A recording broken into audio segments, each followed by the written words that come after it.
संस्कृत एक भाषा है, लेकिन केवल भाषा नहीं है। भारतवर्ष में संस्कृत भारत का प्राण है, क्योंकि सबसे प्राचीन आज भी अस्तित्व में रहने वाली जो परंपरा है विचारों की, जीवन की, संस्कृति की, वो भारत है। और उसका सारा ज्ञान निधि अगर समझना है, जानना है, और समझना ही पड़ेगा और जानना ही पड़ेगा, क्योंकि उसको आगे चलाते रखना है। भारत नाम का जो अस्तित्व है वो केवल भूगोल नहीं है,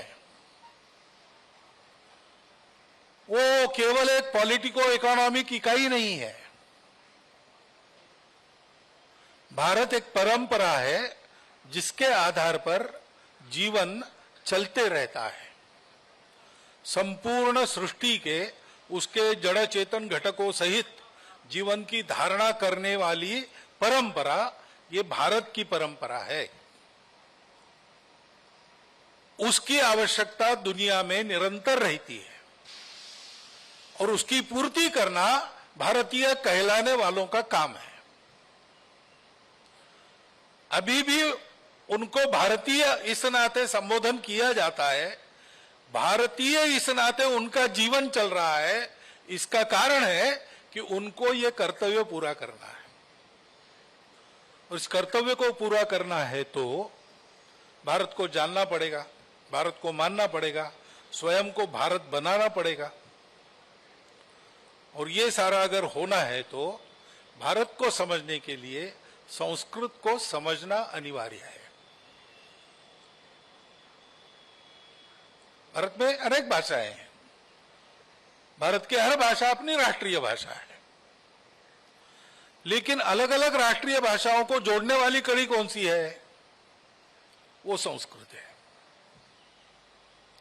संस्कृत जो जानता है उसको भारतवर्ष में कहीं भी रखो, वहां की भाषा सीखने में उसको देर नहीं लगेगी। ये उस भाषा का अपना गुण है।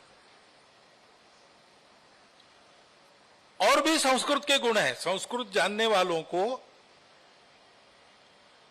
उच्चारण की सुविधा बहुत जल्दी बनती है। संस्कृत में व्यासंग रखने वालों को, अभ्यास रखने वालों, व्यासंग तो बड़ा शब्द हो गया, लेकिन संस्कृत में अभ्यास रखने वालों के बुद्धि का विकास एक विशिष्ट प्रकार से अधिक अच्छा होता है। ये सारे सिद्ध बातें हैं, वैज्ञानिक दृष्टि से भी सिद्ध हुई बातें हैं। और इस परंपरा में जो ज्ञान है वो धर्म का ज्ञान होने के कारण समस्त सृष्टि के जीवन की धारणा करना, उसका बिगड़ा हुआ संतुलन वापस लाना, इसकी क्षमता उसमें है।